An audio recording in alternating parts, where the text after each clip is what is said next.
haji itu ada 7. Al-Islamu Islam, wal bulughu balik, wal aqlu berakal, wal hurriyatu dan merdeka, wa wujudur rahilati ada kendaraan, wazadi dan ada bekal, wa takhliyatut tariqi jalannya longgar aman, wa imkanul masiri dan memungkinkan untuk melakukan perjalanan. Perhatian azani Allahu wa iyyakum.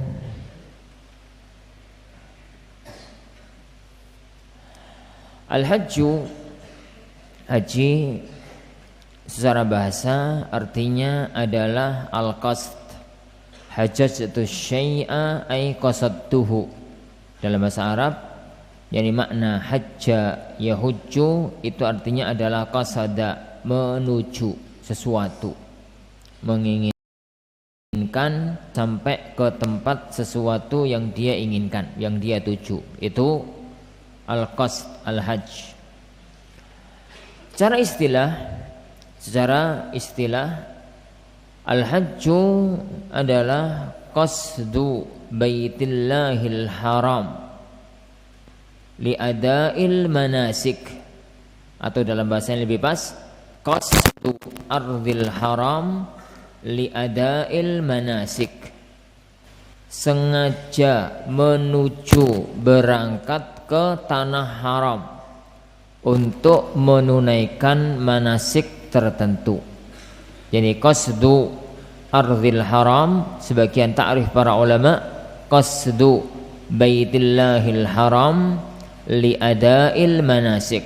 Jadi qasd sengaja menuju ke Baitullahil Haram, ke rumah Allah yang haram, Baitul Haram, Masjidil Haram dan daerah sekitarnya, untuk mengerjakan manasik-manasik tertentu bikaifiyatin makhsusah, dengan tata cara tertentu. Nah, itu haji.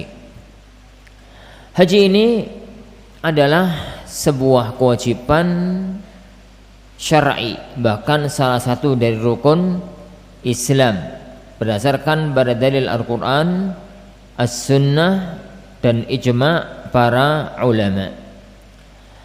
Adapun Al-Quran, maka dia adalah firman Allah Subhanahu wa ta'ala dalam Ali Imran ayat 97. Rabbuna Jalla wa Ala berfirman, walillahi 'alan nasi hijjul baiti man istata'a ilaihi sabila. Walillah, dan hanya untuk Allah. 'Alan nasi merupakan kewajiban bagi semua manusia, hijjul bait, untuk melakukan ibadah haji ke Baitullahil Haram. Semua manusia tidak. Allah menegaskan dengan kalimat berikutnya, manusia yang dimaksudkan adalah man istata'a ilaihi sabila, bagi orang yang mampu menuju ke sana. Ayat ini para ikhwah yang dimuliakan oleh Allah Subhanahu wa ta'ala menunjukkan kepada kita pokok-pokok fikih haji, pokok-pokok hukum tentang ibadah haji. Yang pertama, haji itu lillah, walillahi 'alan nasi hijjul baiti man istata'a ilaihi sabila. Walillah, haji itu harus hanya ikhlas karena yakni Allah Subhanahu wa ta'ala. Terutama yakni haji pada belakangan ini, di mana atau di daerah-daerah tertentu haji itu adalah menentukan status sosial seseorang di masyarakat. Kalau sudah punya nama H gitu di depan namanya, itu pandangan orang sudah berbeda. Padahal dalam sejarah yang pertama kali ngasih gelar haji di Indonesia ini Belanda.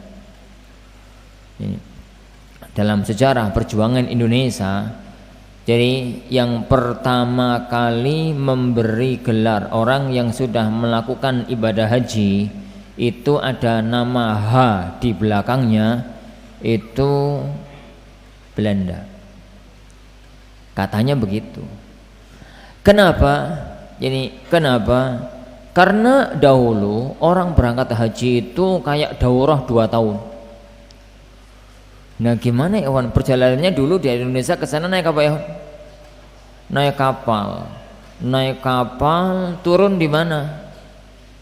Masa turun di Mekah? Bicaranya turunnya di Yaman. Coba untuk bayangkan, dari Tanjung Perak atau dari Tanjung Priuk Jakarta berangkat naik kapal sampai Yaman. Ini sampai Yaman, melalui Samudra Hindia itu terus begitu sampai Yaman. Kira-kira berapa bulan? 4 sampai 5 bulan nyampe sana. Lama perjalanannya, perjalanan haji. Sampai di sana dari Yaman turun, perjalanan darat naik onta. Perjalanan darat naik onta dari Yaman sampai Mekah. Berapa? Berapa ya Wan? 1 bulan perjalanan. Terus kan nggak mungkin perjalanan itu dipres, karena zaman itu belum ada telepon, belum ada ini, belum ada. Jadi perkiraan perjalanan tengah jalan nanti di tengah kapal itu ada angin ribut, minggir dulu. Ada apa? Minggir dulu. Jadi harus dikasih ancang-ancang. Sampai sana bisa jadi haji masih 3 bulan lagi, haji masih 2 bulan lagi, nunggu di Mekah. Selesai haji, berangkat menuju Yaman. 1 bulan perjalanan lagi. Kapal kan nggak bisa langsung ada. Kapal kan ada, apalagi kapal perjalanan jauh sampai ke Samudra Hindia, sampai negeri ini. Itu bisa jadi setahun cuma 2 kali. Harus nunggu jadwalnya. Harus nunggu jadwal perjalanan sampai sini. Setahun sampai 2 tahun PP.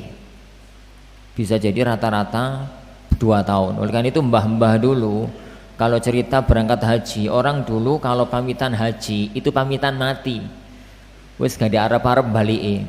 Wis kaya anggap mati ya ngono wis. Wis pamitan mati gak dianggap-anggap balike. Kalau ternyata pulang berarti lahir kembali. Ya gak gendruwo ya Wan, tapi lahir kembali ngono. Semacam itu dulu. Lah, selama perjalanan berangkat, kemudian di sana pulang lagi, iku menyantren. Lo menyantren 2 tahun kan pulang-pulang. Yo dadi imam, pulang-pulang pinter, pulang-pulang jadi Pak Yai, pulang-pulang jadi pemimpin umat, pulang-pulang jadi melakukan gerakan-gerakan dakwah, gerakan perlawanan kepada penjajah, sehingga semua orang yang pulang dari haji itu diawasi. Ini kalau istilah corona itu ODP, orang dalam pengawasan. Ini kalau itu diawasi untuk memudahkan siapa yang sudah berangkat haji, siapa yang belum, maka di KTP-nya dikasih tambahan 1 huruf H, sudah pernah berangkat haji. Ini sudah pernah berangkat haji, begitu. Tapi itu kemudian menjadi satu adat istiadat sampai sekarang. Ana tidak mengharamkan itu, boleh-boleh aja, nggak ada masalah. Toh itu adat, toh itu adat kebiasaan. Adat masuk dalam yani al-adah muhakkamah. Adat itu sesuatu yang diberi yani kaidah hukumnya. Hanya yang perlu untuk dipahami bahwa haji itu walillahi, hanya untuk yani Allah Subhanahu yani wa ta'ala. Dalam masa sejak diwajibkan, sejak haji Islam pertama, tahun berapa ya Wan haji Islam pertama? Haji Islam pertama itu tahun berapa? Haji Islam pertama itu tahun 10 Hijriah. Lepas dari perselisihan di kalangan para ulama, haji itu diwajibkan kapan? Turun kewajiban haji itu kapan? Sebagian para ulama mengatakan tahun ke-6 Hijriah, dan itu pendapat yang masyhur di kalangan ahli ilmu. Sebagian di antara mereka mengatakan tahun 8, sebagian malah mengatakan tahun 9. Lepas dari masalah kapan diwajibkannya haji, tapi yang penting haji Rasulullah jadi haji Islam pertama, yani itu adalah tahun 10 Hijriah. Kenapa? Karena tahun 8 Hijriah itu baru pertama atau negeri Mekah itu dikuasai oleh kaum muslimin, dikuasai oleh kaum muslimin dalam peristiwa Fathu Mekah. Ramadan tahun 8. Bulan Syawal terjadi perang apa? Hunain. Bulan Syawal terjadi perang Hunain. Kemudian Rasulullah Shallallahu Alaihi Wasallam pulang ke kota Mekah, sehingga tahun itu nggak mungkin berangkat. Tahun ke-9 kondisi manasik haji belum steril. Maksudnya masih banyak orang-orang kafir, masih banyak orang-orang musyrik yang mereka juga ikut menjalankan ibadah haji. Khawatir tercampur manasiknya, maka beliau sallallahu alaihi wasallam tidak menjalankan ibadah haji pada tahun itu. Beliau hanya memerintahkan Ali ibn Abi Thalib dan Abu Bakar Siddiq dan yang lainnya untuk berangkat ke kota Mekah, yakni memberikan pengumuman kepada semua orang Arab yang berangkat haji pada waktu itu bahwa tahun depan tidak boleh ada orang kafir yang berangkat haji, karena tahun depan Rasulullah SAW akan melakukan ibadah haji, dan itulah haji pertama tahun ke-10 Hijriah. Haji pertama Rasulullah sekaligus haji terakhir, oleh karena itu diistilahkan dengan haji wada sampai tahun ini. Tahun sekarang berapa ya? 1441 belum ya, sekarang kita masih Rejab ya. Sampai 1440 berarti sudah 1430 salah nih, bener ya, 1430 kali selama waktu perjalanan sejarah Islam pernah haji itu 40 kali tutup. Jadi tahun itu gondok haji 40 kali tutup, nggak ada haji. Ini kok bisa tutup? Ya, kasusnya macam-macam. Ada yang karena huru hara, ada yang pernah haram Makki itu banjir, jadi sepi, nggak ada orang. Malah di zaman itu pada waktu banjir mulai mereda, ada yang tawaf renang. Apik toh tawaf renang. Tawaf renang. Pernah jadi dalam sejarah itu terjadi huru hara sampai Hajar Aswad itu dicuri orang-orang ahlul bid'ah, qaramithah. Hajar Aswadnya. Jadi kalau antum menemukan di beberapa kitab fikih kok ada kata-kata dan dianjurkan untuk mencium Hajar Aswad in wujud, ada beberapa kitab fikih lafadznya kayak begitu, in wujud, jika ada Hajar Aswadnya, itu pada ditulis saat Hajar Aswad dimaling orang, dibawa orang pergi, ini itu dan macam-macamnya. Mudah-mudahan tahun ini bukan sejarah ke-41, karena sekarang Haramain tutup total. Ini di Saudi sekarang ini salat jamaah dan salat Jum'ah satu Saudi dilarang oleh Hay'ah Kibarul Ulama Lajnah Daimah untuk menutup akses tersebarnya virus, menutup akses tersebarnya virus. Mal-mal ditutup, ini semuanya tutup, sepi kan kayak kota mati.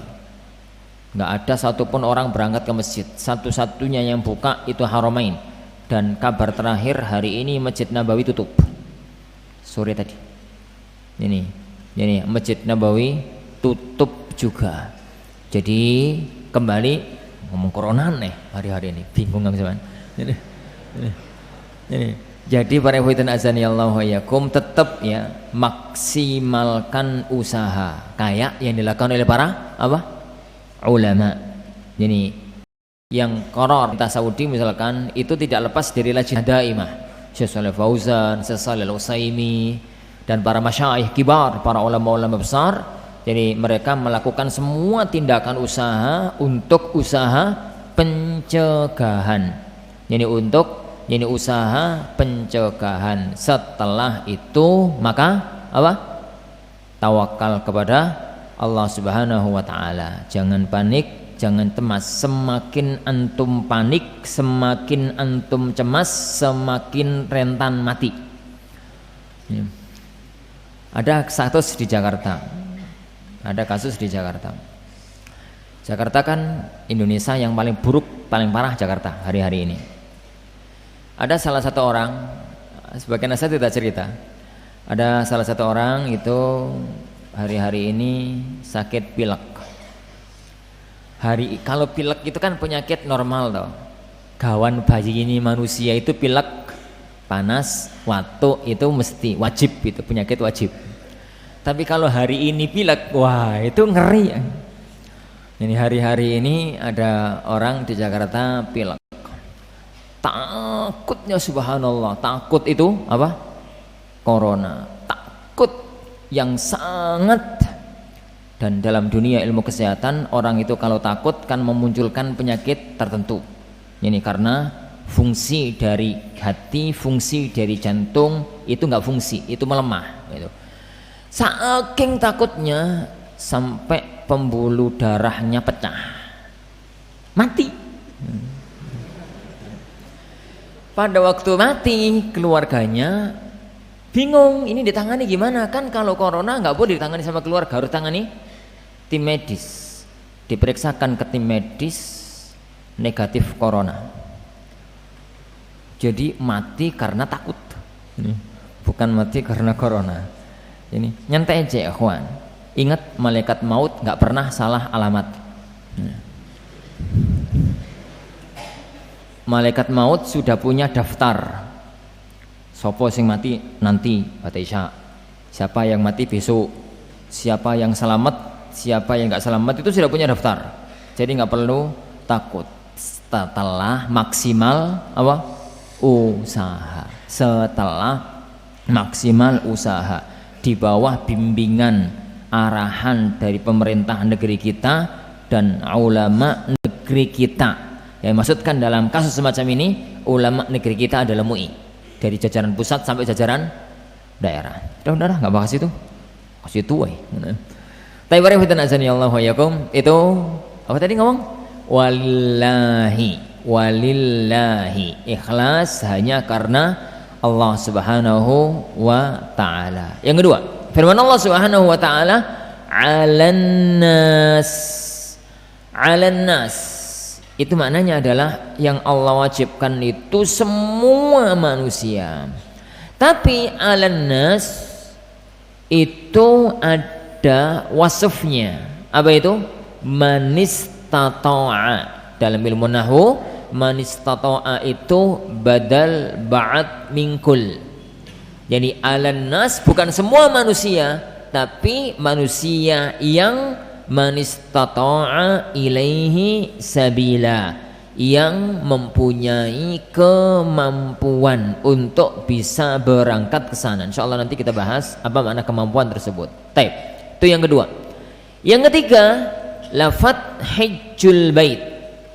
Lafat hajjul bait menunjukkan bahwasanya orang haji itu berangkatnya ke Baitullahil Haram, ke Baitullahil Haram. Jangan protes, Ustaz, kan haji itu gak cuma di Baitullahil Haram, gak cuma di Masjidil Haram, ada Mina, ada Muzdalifah, ada Arafah, semua tempat-tempat itu ikut.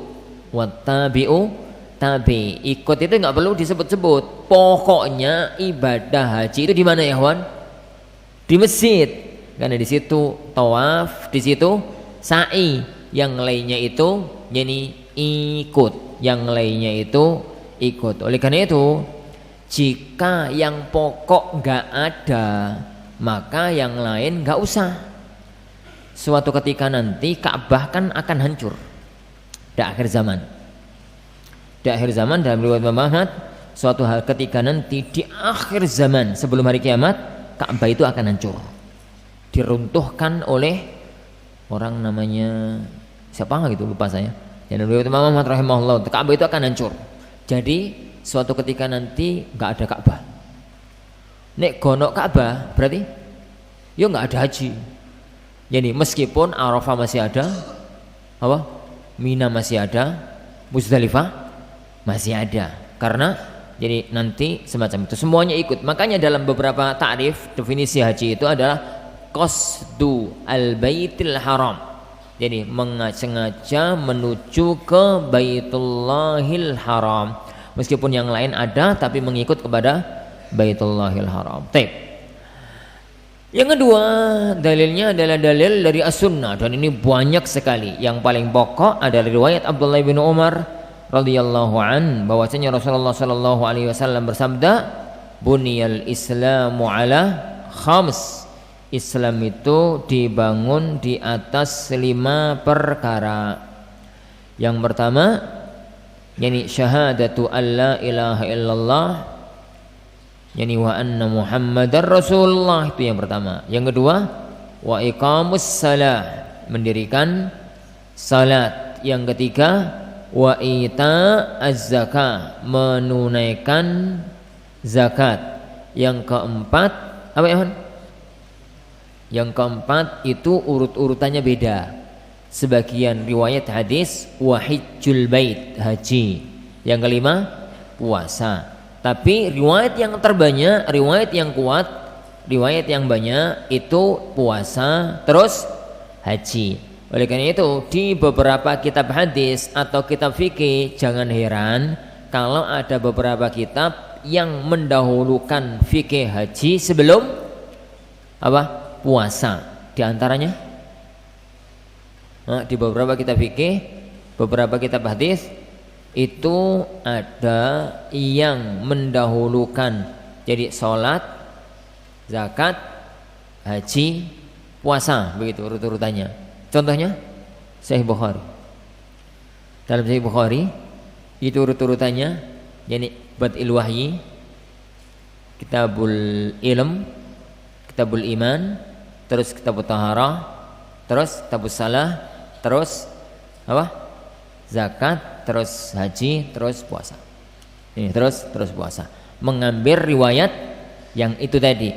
Tapi kebanyakan dari para ulama mengurutkannya adalah puasa, baru kemudian apa? Haji, sebagaimana yang ada dalam kitab-kitab ini. Dan para ulama sepakat atas wajibnya ibadah haji. Nah, taib. Itu masalah yang pertama dan kedua, yaitu definisi haji dan dalil akan wajibnya ibadah haji. Beliau melanjutkan di sini masalah yang ketiga adalah syarat-syarat wajibnya haji. Syarat wajibnya haji itu ada beberapa hal. Yang pertama, Islam. Kenapa? Karena haji itu ibadah, semacam sholat, semacam puasa, yang mana disyaratkan orang kalau mengerjakannya harus dalam kondisi muslim. Seandainya ada orang yang mengerjakan ibadah tapi dia belum muslim, ibadahnya enggak sah dan enggak ada pahalanya. Jadi ibadahnya enggak sah dan enggak ada pahalanya. Kenapa? Karena dia belum mencapai syaratnya, dan syaratnya adalah orang itu dalam kondisi muslim. Seandainya ada orang masih kafir terus berangkat haji, haji, mengatakan labbaik Allahumma hajjan, lalu talbiyah, lalu tawaf, lalu indal sampai selesai, padahal dia masih kafir, apa hukumnya? Hajinya enggak sah dan tidak mendapatkan apa? Pahala. Seandainya dia masih Islam, maka ibadah hajinya itu enggak dianggap sah dan dia wajib menjalankan ibadah haji lagi. Kenapa? Karena yang kemarin dilakukan masih dalam kondisi kafir, dilakukan masih dalam kondisi kafir dan tidak ada manfaatnya dunia, tidak ada manfaatnya akhirat. Amal orang kafir yang ada manfaatnya adalah amal kafir, amalnya orang kafir yang itu bukan amal ibadah mahdhah, tapi amal ibadah sosial, bukan ibadah ritual. Ibadah ritual itu ibadah mahdhah, ibadah sosial itu ibadah muamalah, ibadah yang katanya dengan sesama. Jadi kalau ada orang kafir, para ikhwan azani Allah wa iyyakum, baik itu dalam kondisi kafirnya itu dia baik. Lalu apakah perbuatan baiknya itu ada manfaatnya? Perlu diperinci, dan perincian ini panjang, tapi globalnya amal kebaikan orang kafir itu ada dua macam, ibadah dan sosial, ritual dan sosial, ibadah dan muamalah, gitu aja lah gampang-gampangnya. Ibadah ya orang kafir sholat, orang kafir poso, orang kafir haji, orang kafir baca Quran, orang kafir ini dan macam-macam. Amal yang ini nggak ada fungsinya sama sekali, baik dia wafat muslim atau dia wafat apa ya, kafir. Yang kedua, kalau ibadah kafir, ibadahnya orang kafir. Kalau orang kafir yang baik itu berkaitan dengan muamalah. Orang kafir tapi suka bantu tetangga, orang kafir tapi suka bantu anak yatim. Ada ya? Ada, banyak malahan. Ini gak banyak deh? Ada, bukan gak enak. Ada. Orang kafir tapi melihat tetangganya miskin itu dibantu. Orang kafir tapi sosialnya baik lah. Sosialnya itu baik. Ini sejak zaman dahulu sampai kiamat nanti mesti ada orang-orang semacam itu. Lah, orang-orang kafir semacam ini ada dua kemungkinan. Kemungkinan yang pertama, dia mati kafir.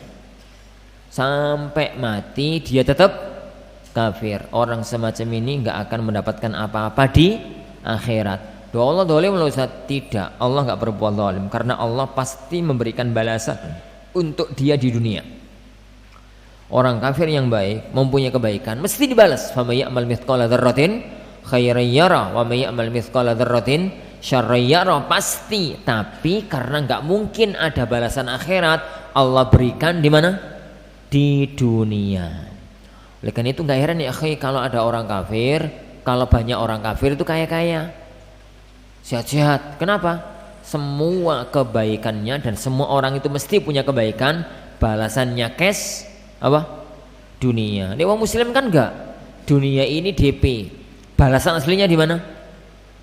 Di akhirat. DP-nya ada yang dikit, ada yang banyak. Nek DP-nya dikit, nanti tinggal dikit, tinggal masih banyak. Nek DP-nya banyak, tinggal dikit tuh nih.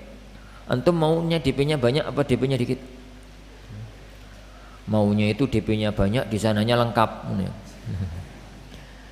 Baik. Yang kedua, amal sosial orang kafir lalu dia masuk Islam dan mati muslim. Gimana kabarnya?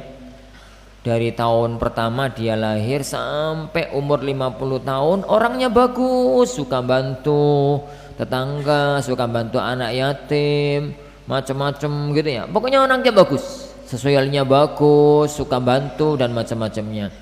Di tahun 50 dia masuk Islam, 2 tahun kemudian wafat. Pertanyaan saya, semua kebaikan yang dia lakukan selagi masih kafir, apakah ada fungsinya di akhirat? Dua macam, kebaikan ibadahnya nggak ada, kebaikan sosialnya tetap dia mendapatkan kebaikannya. Dari mana kita ambil ini? Dari hadis Bukhari, hadis Hakim ibnu Hizam. Hakim ibnu Hizam itu masih kerabatnya Rasulullah SAW dari jalur Khadijah, masih paman atau masih apa dari jalur Khadijah. Hakim ibnu Hizam itu masuk Islam di umur 60 tahun. 60 tahun beliau itu yani baru masuk Islam. Padahal dia itu orang kaya raya sekali dan banyak suka membantu. Orangnya sangat baik, sosialnya sangat baik. Pada waktu Fathu Makkah beliau itu masuk Islam. Tanya sama Rasulullah sallallahu alaihi wasallam, ya Rasulullah, bagaimana dengan semua kebaikan masa laluku pada waktu aku masih kafir? Apa kata Rasulullah sallallahu alaihi wasallam? Laqad aslamta bima aslafta min khair. Kamu masuk Islam dengan membawa semua amal kebajikanmu. Kamu masuk Islam dengan membawa semua amal kebaikanmu. Wallahu a'lam. Baik, itu Islam, al-Islam.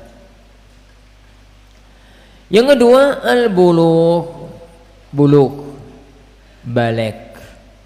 Balik dinamakan dengan balik itu adalah balagha. Dia itu sudah nyampe kondisi mampu memahami perintah. Gitu. Yani balaghal, yani sudah nyampe, udah. Sudah nggak jadi. Wal bulugh itu besok insyaallah subhanahu wa ta'ala.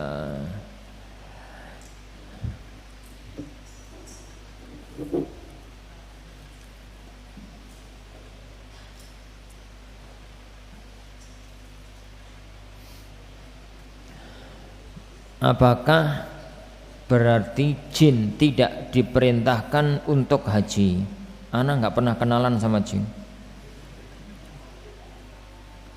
Kita itu manusia. Yang kita perlu pahami adalah fikih manusia. Jadi nggak perlu ribut bahas fikihnya jin. Biarkan jin dengan dunianya sendiri. Jin itu perkara gaib. Sesuatu yang gaib itu kalau ada dalil secara langsung kita apa? Beritakan. Kalau tidak ada dalil secara langsung katakan wallahu alam. Ana nggak tahu. Jadi ana tidak tahu. Nah,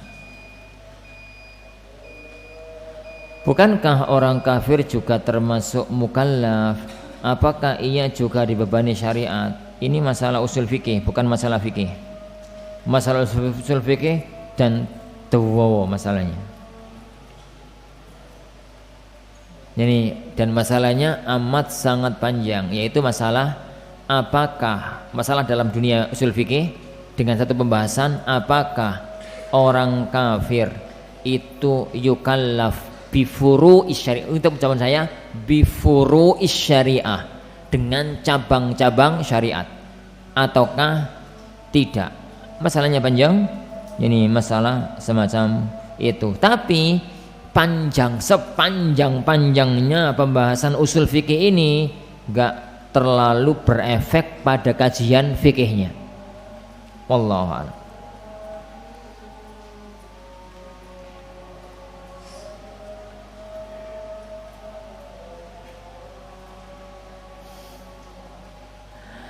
Ustaz, bagaimana kita menyikapi perselisihan di kalangan para ulama, yang mana sebagian pendapat mereka membid'ahkan pendapat yang lainnya, yang sedangkan konsekuensi bid'ah itu sendiri tidak ringan. Mohon penjelasannya, karena antum memahami bid'ah itu satu level, itu yang jadi masalah. Antum membayangkan masalah bid'ah dan tidak bid'ahnya kunut subuh itu kayak masalah bid'ah dan tidak bid'ahnya apa? Ngalap berkah kepada wali, dan disamai dengan bid'ah tidak bid'ahnya khalqul Quran. Al-Quran itu makhluk. Bid'ah itu ya ikhwan bertingkat-tingkat, mulai bid'ah yang mukaffirah, yang kalau terjerumus kepadanya orang itu dianggap kafir, kayak bid'ahnya Jahmiyah, bid'ahnya ini, bid'ahnya itu, sampai pada level masalah bid'ah yang sangat ringan, yang para ulama amat sangat longgar sekali dalam memahami masalah semacam itu. Syekhul Albani rahimahullahu ta'ala, beliaulah beliaulah yang mengatakan kalau sedekap setelah apa? Rukuk itu bid'ah. Ngono toh? Itu bid'ah. Tapi beliau jugalah yang berfatwa kalau jadi makmum di belakang imam yang sedekap maka sedekaplah.